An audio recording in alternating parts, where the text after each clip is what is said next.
Sarah Chen stepped off the transport ship and looked around the massive space station. The Nexus station was bigger than any city she had ever seen. Metal walls stretched up so high she could barely see the ceiling. Lights blinked everywhere, and strange sounds filled the air. Other passengers walked past her. They were not human. Some had scales like lizards but walked on 2 legs. Others had fur and long tails. A few looked like giant bugs with too many arms. Sarah was used to seeing aliens on video calls, but being near them felt different. She was small compared to most of them. At home on Earth, people said she was average height. Here, she felt like a child walking among adults. The shortest alien she could see was still taller than her. "Captain Chen?" A voice called her name. She turned and saw another human walking toward her. He was part of her team. "Yes, that's me," Sarah said. "I'm Dr. James Park. Welcome to Nexus Station. The other team members are waiting for us." They walked through the station's hallways. Sarah watched the aliens around them. Many stopped talking when they saw the humans. Some pointed at them and whispered to each other. "They seem very interested in us," Sarah said. "Not in a good way," Dr. Park replied. "Most of them think humans are too weak to be here. This is our first time at the Grand Trials. We need to prove that Earth deserves a place in galactic trade." The Grand Trials happened every 5 years. Representatives from different alien species came to compete. The winners got the best trade routes and political power. Earth had never been invited before. They reached a large room where the human diplomatic team was staying. Sarah met the other 3 team members. Dr. Yuki Tanaka studied alien biology. Ambassador Robert Hayes handled politics. Commander Lisa Torres managed security. "The opening ceremony starts in 2 hours," Ambassador Hayes said. "Remember, we're here to observe and learn. We don't expect to win anything this time. Just showing up is important."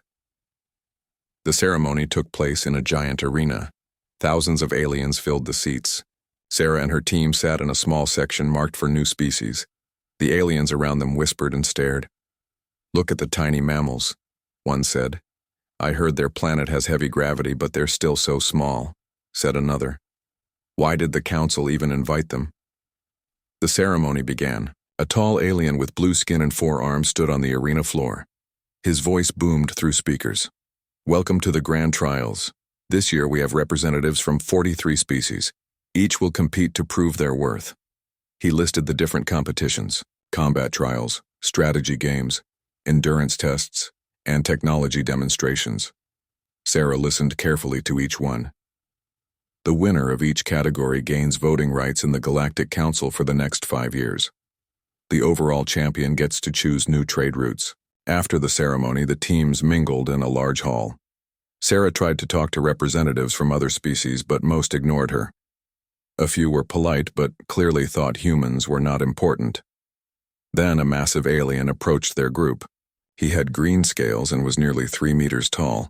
His arms were as thick as tree trunks. Other aliens moved out of his way as he walked. "So these are the famous humans," he said. His voice was deep and rough. Ambassador Hayes stepped forward. "I'm Robert Hayes, Earth's representative. Pleased to meet you." The alien looked down at Hayes and laughed. "I am Kexhai, ambassador of the Zephyrian Empire.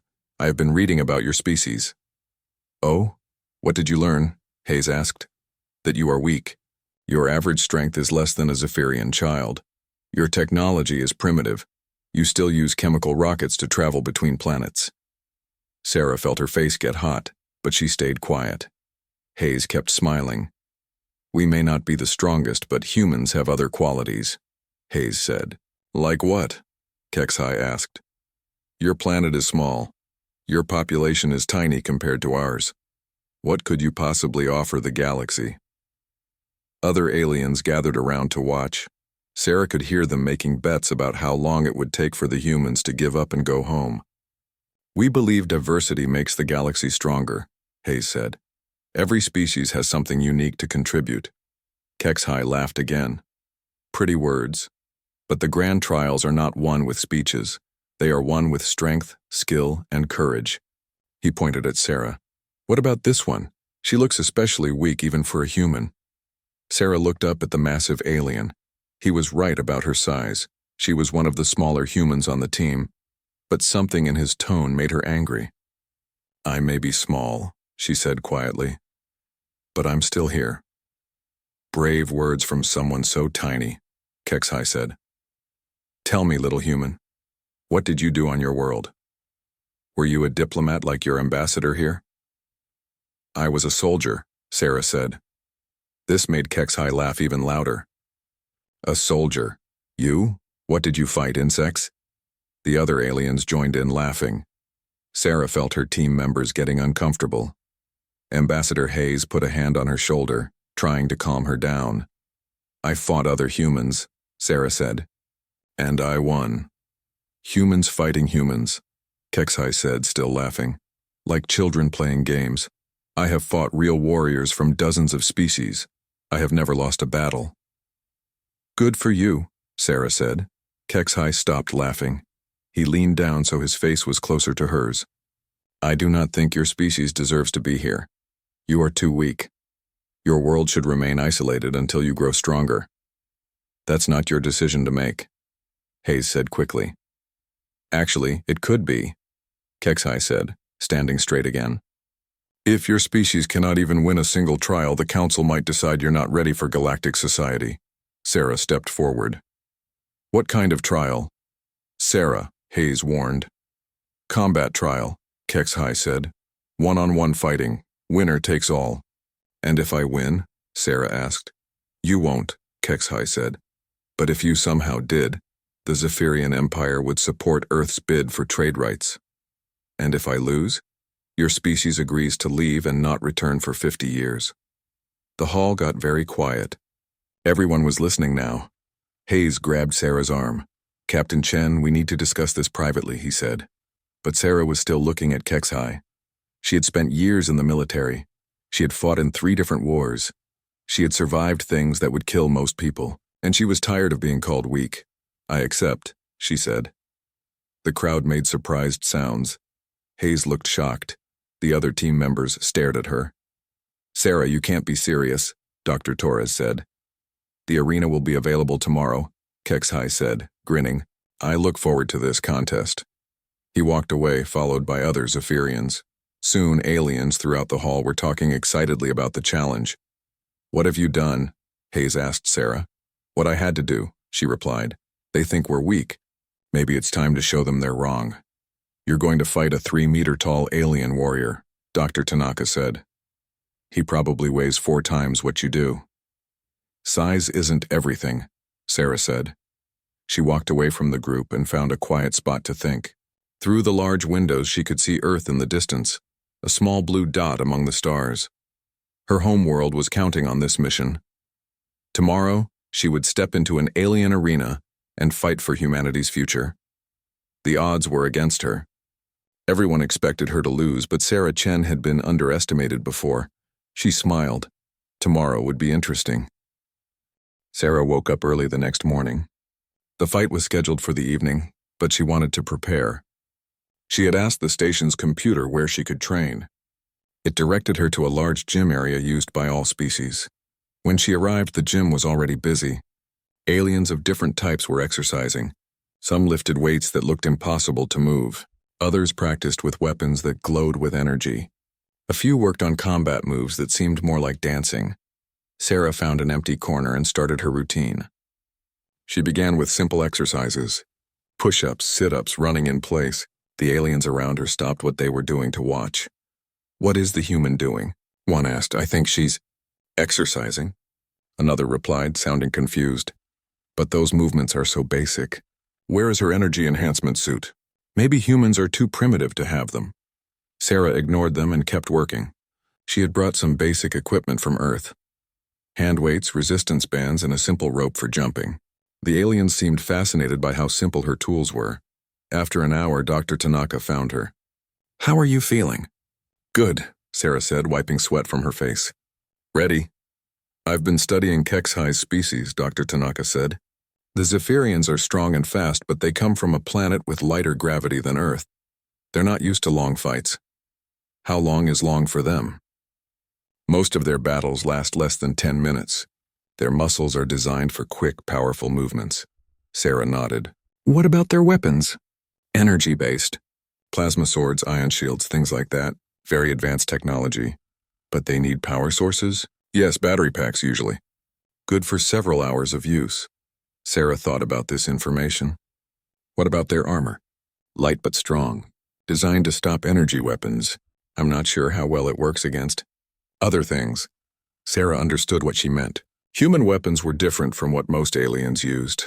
While other species had moved to energy weapons, humans still used projectile weapons and blades for many purposes.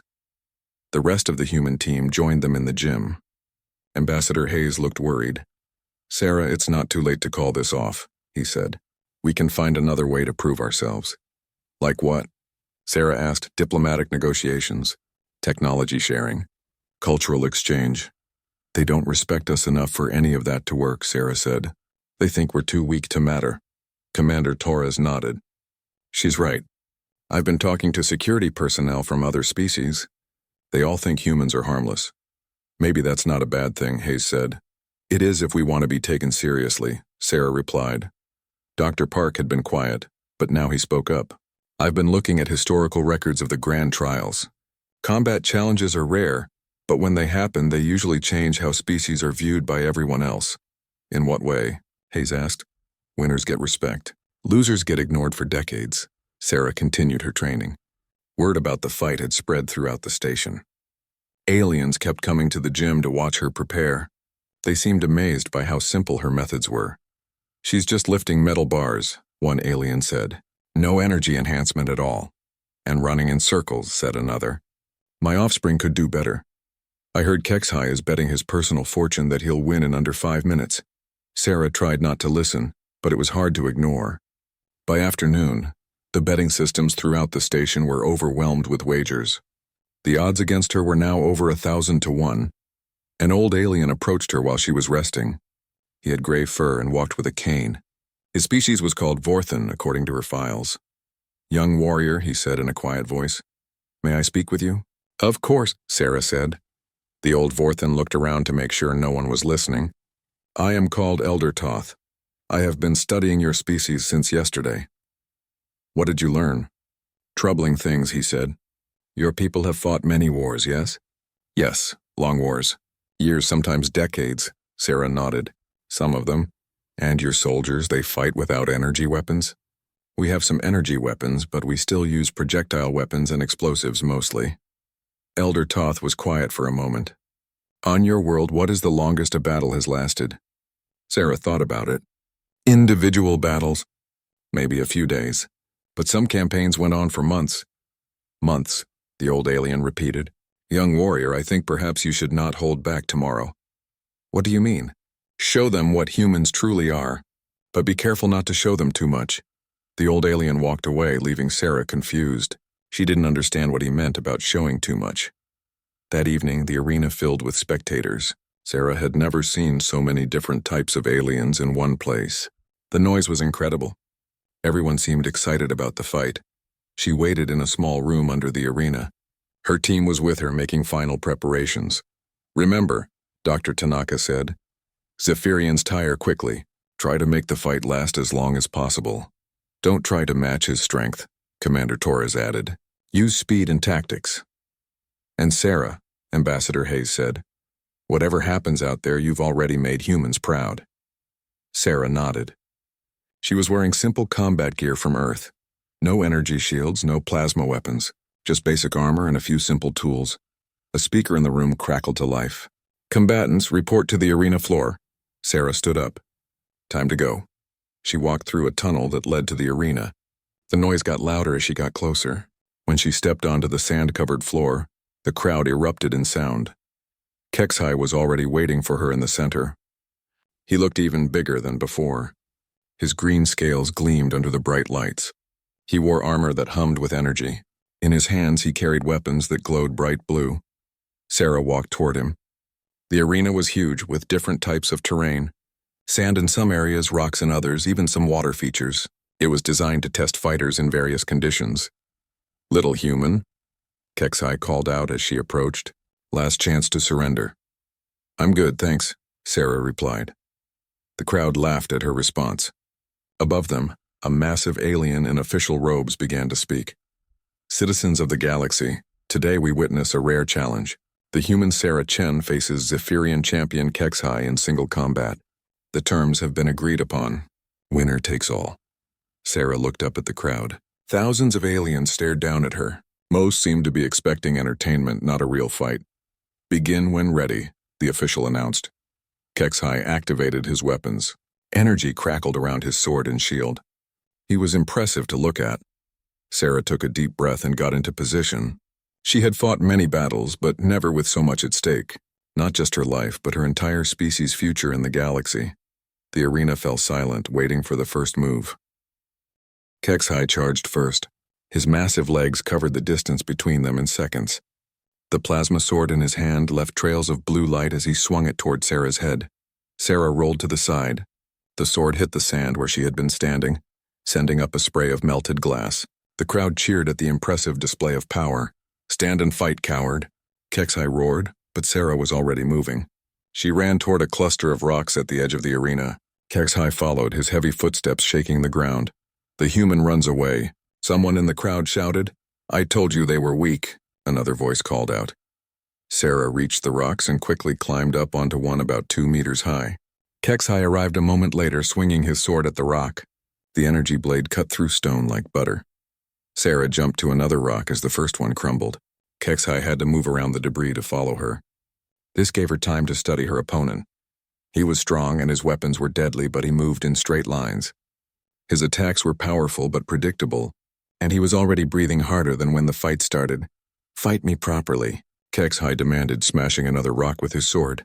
"I am fighting," Sarah called back, jumping to yet another rock. This continued for several minutes. Kexhai would destroy whatever Sarah was standing on, and she would move to something else. The crowd grew restless. "This is boring," someone yelled. "Make the human stand still." But a few aliens in the crowd were watching more carefully. They noticed that Kexhai was working much harder than Sarah. She was barely breathing hard while he was starting to sweat. After 5 minutes of chasing Sarah around the rocks, Kexhai stopped. "Enough of this game," he said. He switched tactics and began using his energy shield to block possible escape routes while attacking with his sword. This was smarter, but it also meant he was using more energy. Sarah had to work harder now. She used her smaller size to slip through gaps that Kexhai couldn't follow. When he cornered her against a wall, she threw sand in his eyes and rolled between his legs. "Cheap tricks," Kexhai said, rubbing his eyes. "Effective tricks," Sarah replied. The fight moved to different parts of the arena. Near the water features, Sarah was able to splash muddy water on Kexhai's energy shield, making it spark and flicker. In the sandy areas, she used the loose ground to make him slip. 10 minutes passed, then 15. Kexhai was breathing heavily now. His movements were getting slower. The energy readings on his weapons were dropping. Some aliens in the crowd began to notice. "Why hasn't the Zephyrian won yet?" one asked. "The human is still moving around like she's fresh," another observed. "This is taking much longer than usual." Sarah could see that Kexhai was getting tired and frustrated. His attacks were becoming wilder and less controlled. It was time to be more aggressive. She stopped running and faced him directly. "Getting tired?" she asked. "Never," Kexhai said, but his voice was strained. He charged again, but this time Sarah didn't run. Instead, she dropped low and rolled toward his legs. As she passed under him, she pulled out a simple metal blade from her belt. The crowd gasped as Sarah sliced through the power cable connecting Kexhai's energy shield to his battery pack. Sparks flew and the shield disappeared. "What?" Kexhai looked down in shock. Sarah was already moving. She climbed up his back like she was scaling a cliff. Kexhai tried to reach her, but his armor made it hard for him to bend his arms that way. "Get off me," he roared, spinning around. Sarah held on tight. When she was positioned behind his head, she pressed her blade against his neck. The crowd fell completely silent. "I could cut your throat right now," she said quietly, just loud enough for him to hear. "But I don't want to kill you." "Do you surrender?" Kexhai's pride wouldn't let him give up. He reached back and grabbed Sarah, throwing her off his back. She flew through the air and hit the sand hard. The crowd cheered, thinking the fight was over. Kexhai raised his sword to finish her off, but Sarah rolled away just as the blade struck. She kept rolling until she was out of his reach, then quickly got back to her feet. "Still alive, little human?" Kexhai panted. "Still fighting," Sarah replied. She could see that he was exhausted. 20 minutes of combat had drained him. His sword movements were sloppy now. His legs shook with fatigue. Sarah pulled out another tool from her belt. It was a simple rope with a weight on the end. The aliens in the crowd had never seen anything like it. "What is that primitive weapon?" someone called out. Sarah swung the weighted rope in a circle above her head, then released it. The weight wrapped around HFY's sword arm, tangling up his weapon. While he struggled to free his arm, Sarah ran straight at him. She jumped up and grabbed his other arm, using her weight to pull it down. Then she drove her knee into his elbow joint. HFY screamed in pain and dropped his remaining weapon. Sarah let go and stepped back. "It's over," she said. "You can't fight anymore." HFY looked at his useless arm, then at his tangled weapon. His energy readings were nearly zero. He could barely stand. This is not possible," he gasped. "It's very possible," Sarah said. "You're just not used to fighting someone who doesn't give up." The arena was completely quiet. No one could believe what they were seeing. The massive Zephyrian warrior was defeated by a tiny human who hadn't even used advanced technology. HFY fell to his knees. I yield," he said finally. The official's voice boomed across the arena. "Winner, Sarah Chenevert." The crowd exploded in noise, but it wasn't cheering. It was shock and confusion. Aliens were arguing with each other about what they had just seen. Sarah walked over to HFY and offered him her hand. "Good fight," she said. He looked at her hand for a moment, then took it. She helped him stand up. "How?" he asked quietly. "How did you do that?" "I trained for it," Sarah said. "My whole life." As they walked off the arena floor together, Sarah could hear the conversations in the crowd changing. "Did you see how long she fought?" "She never got tired. What kind of species can fight like that? Maybe we need to learn more about humans." Back in the preparation room, Sarah's team was celebrating, but she could see worry in their eyes too. "That was amazing," Dr. Park said. "But I think you might have scared them." Sarah looked back toward the arena, where aliens were still talking excitedly about the fight. "Good," she said. "Maybe now they'll listen when we talk." But she had a feeling that this fight had changed more than just Earth's diplomatic status. Something bigger was starting, and she wasn't sure where it would lead. Word of Sarah's victory spread quickly through Nexus Station. By the next morning, representatives from dozens of species wanted to meet the human who had defeated HFY. But not all of them were friendly. Sarah was eating breakfast with her team when a group of Kethmori approached their table. The Kethmori looked like giant metal spiders with cybernetic enhancements covering most of their bodies. "Human Sarah Chen," one of them said in a mechanical voice. "I am Apex 7. I challenge you to combat." Ambassador Hayes started to object, but Sarah held up her hand. "Why?" she asked. "Your victory yesterday was lucky." HFY was old and slow. "I will show the galaxy that humans are not truly dangerous." Sarah looked at the cybernetic alien. Unlike HFY, Apex 7 didn't seem angry or prideful. He spoke like he was reading from a computer program. "What are the terms?" Sarah asked. "Standard arena combat.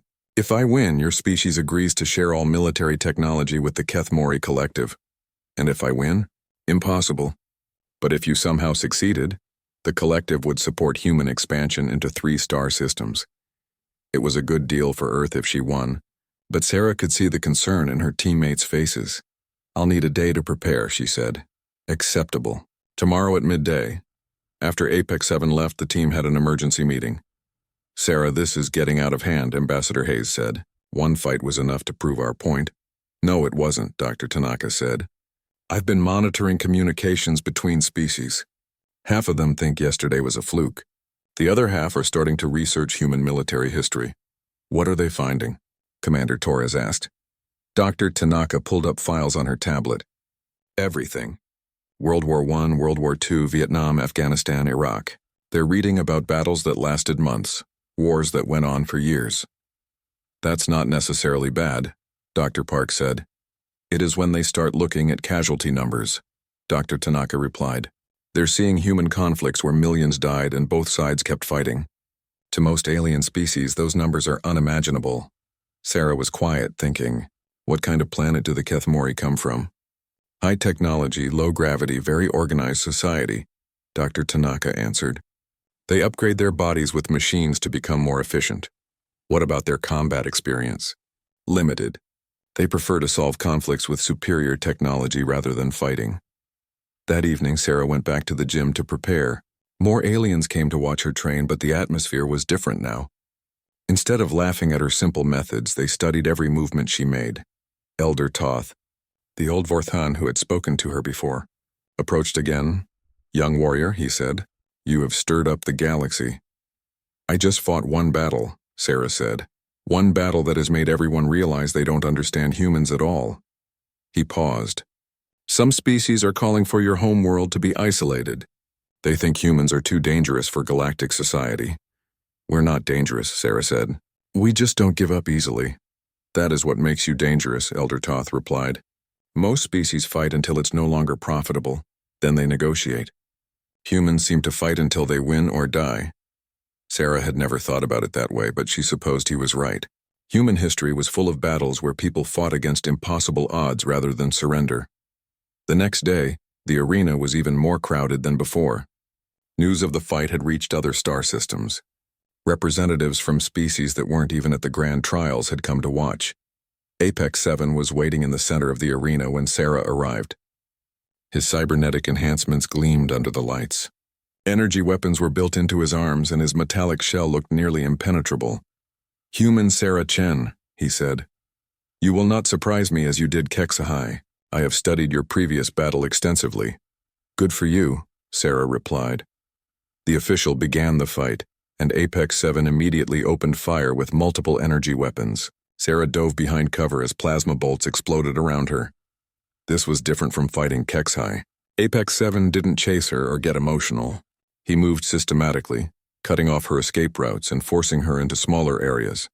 Sarah tried the same tactics that had worked before, but Apex 7 had prepared for them. When she threw sand, he had filters that cleared his vision instantly.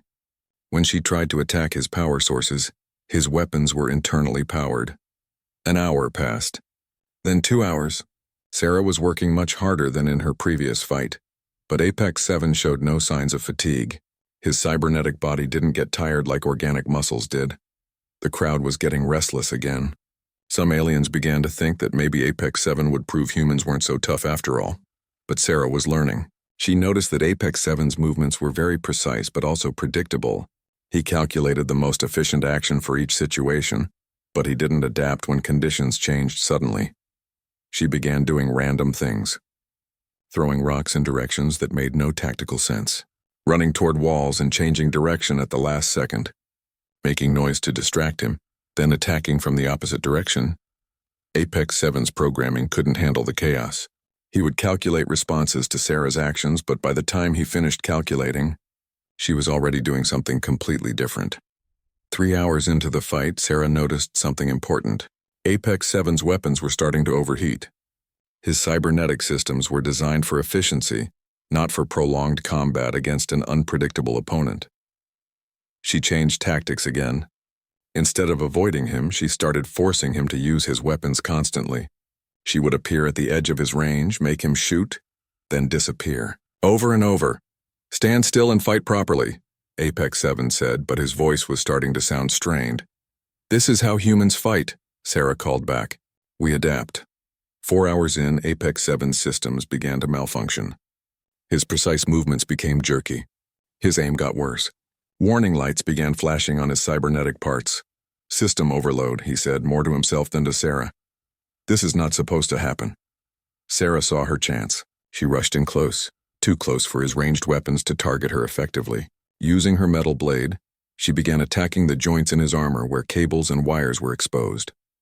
Apex 7 tried to grab her, but his mechanical arms were slow and overheating.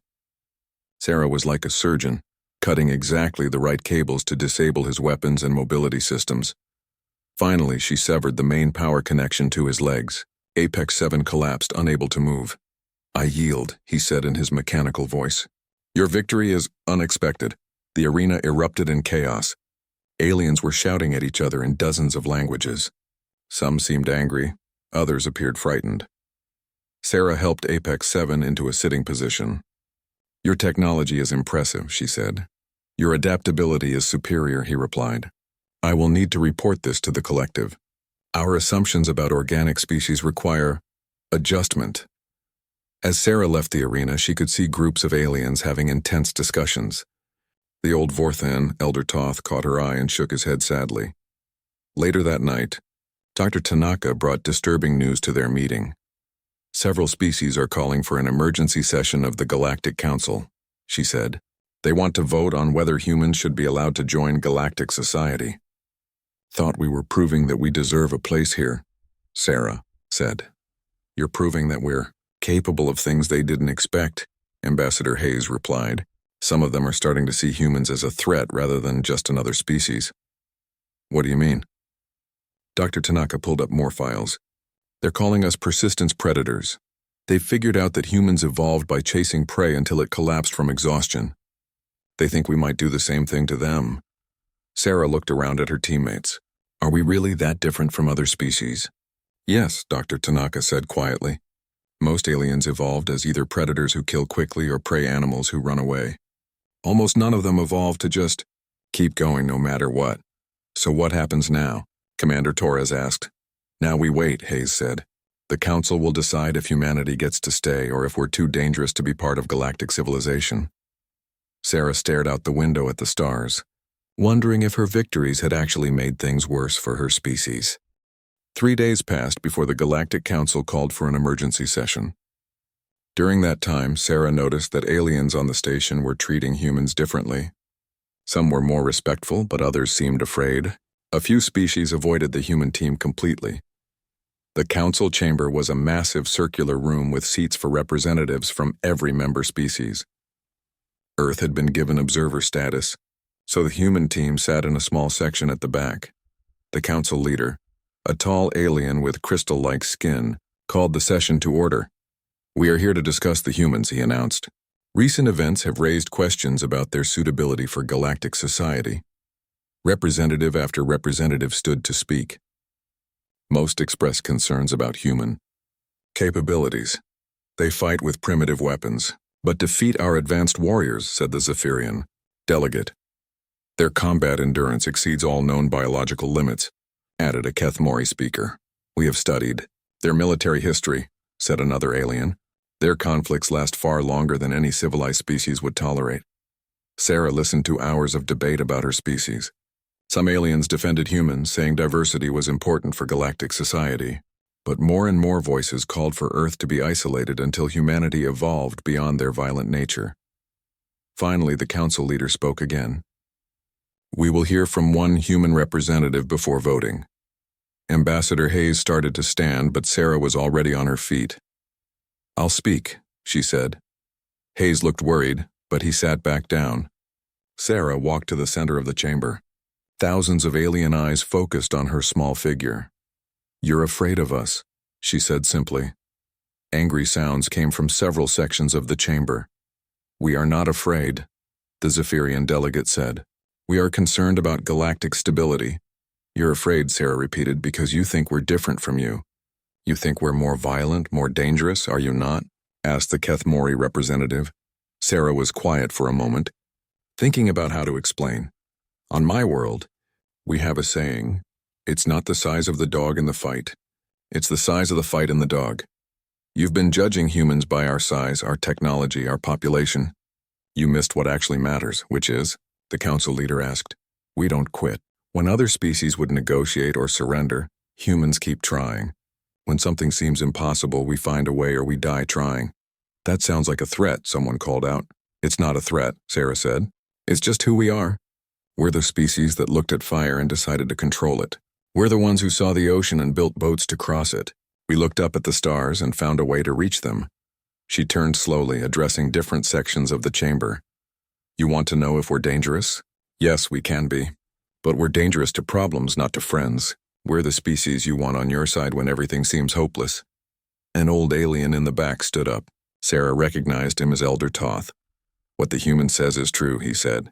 The Vorthan people have studied this species carefully. They are not naturally aggressive toward others, but they do not accept defeat. That makes them unpredictable, argued another delegate. No, Elder Toth replied. It makes them reliable. Humans will keep trying when everyone else has given up. The debate continued for another hour. Finally, the council leader called for order. We will now vote on humanity's status. All in favor of granting full membership? Sarah held her breath as lights appeared on the voting board. Red for no, green for yes. The chamber was mostly red. All opposed? More red lights appeared. It wasn't even close. Humanity was being rejected. The motion fails, the council leader announced. Earth will remain under observation status for 50 standard years. Sarah felt her heart sink. All her fighting had been for nothing. Her team looked devastated, but then alarms started blaring throughout the station. Emergency lights flashed red. The council leader received a message through his communication device. All sessions are suspended, he announced. We have a code red emergency. The chamber erupted in chaos as aliens rushed to leave. Sarah and her team were confused until Commander Torres received a message on her device. There's a massive asteroid heading for the station, she said. The defense systems can't stop it. We have maybe 6 hours. The next few hours were frantic. Every species on the station worked together, trying to find solutions. The asteroid was too big to destroy and too close to deflect. Most evacuation ships couldn't reach the station in time. Sarah found herself in the emergency command center, which surprised many aliens. But her military experience made her useful in crisis situations. What about using the station's engines? She suggested, looking at the technical displays. Impossible, said the chief engineer, a 4-armed alien.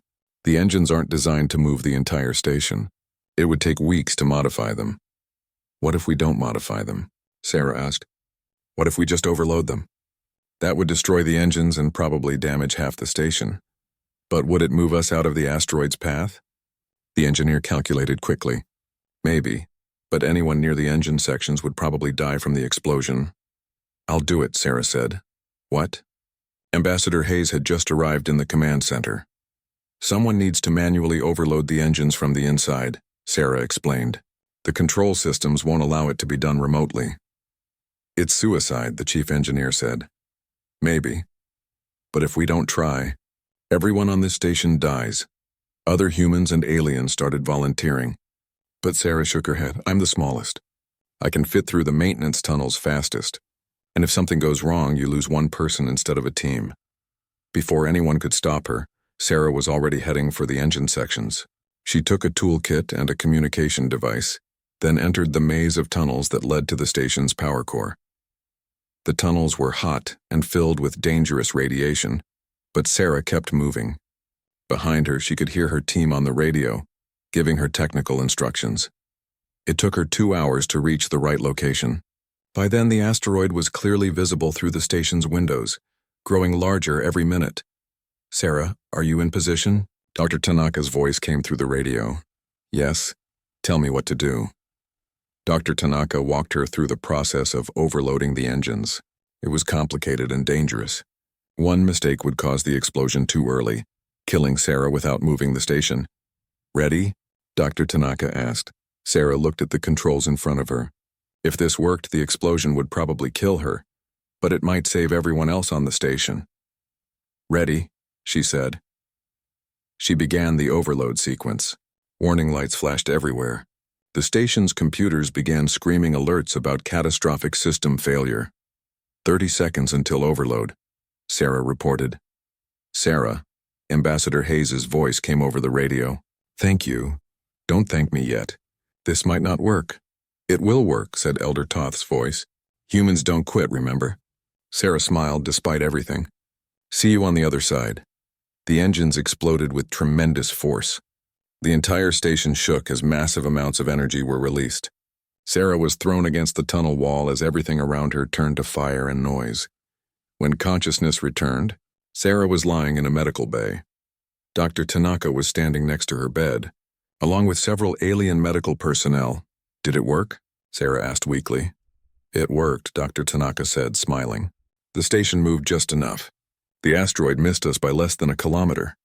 Sarah tried to sit up but found that her left arm and several ribs were broken. How long was I out? 3 days. The medical team didn't think you would survive. But I did. You did. And so did everyone else on this station. Over the following days, as Sarah recovered, aliens from dozens of species came to visit her. Many of them were the same representatives who had voted against human membership in the council. Finally, the council leader himself arrived. Sarah Chen of Earth, he said formally. The Galactic Council has reconsidered its decision regarding humanity. Oh? Your actions during the crisis have demonstrated that humans possess qualities the galaxy needs. We would like to offer Earth full membership effective immediately. Sarah was quiet for a moment. What changed your minds? You risked your life to save beings from dozens of species, even after we rejected your people. That is not the behavior of a dangerous species. That is the behavior of an ally. The council leader paused, then continued. We realize now that we were not afraid of human violence. We were afraid of human dedication. But dedication to protecting others is something we should celebrate, not fear. Sarah smiled. On behalf of Earth, I accept. As word of the decision spread through the station, Sarah noticed that the warning systems were displaying a new message. Instead of the usual safety alerts, red lights now showed a simple statement. Advisory. Humans present on station. Species classification. Persistent allies. Do not mistake kindness for weakness. The lights had turned red, but this time it wasn't a warning of danger. It was a reminder that some species, when pushed to their limits, don't break. They just keep going. And sometimes that's exactly what the galaxy needs.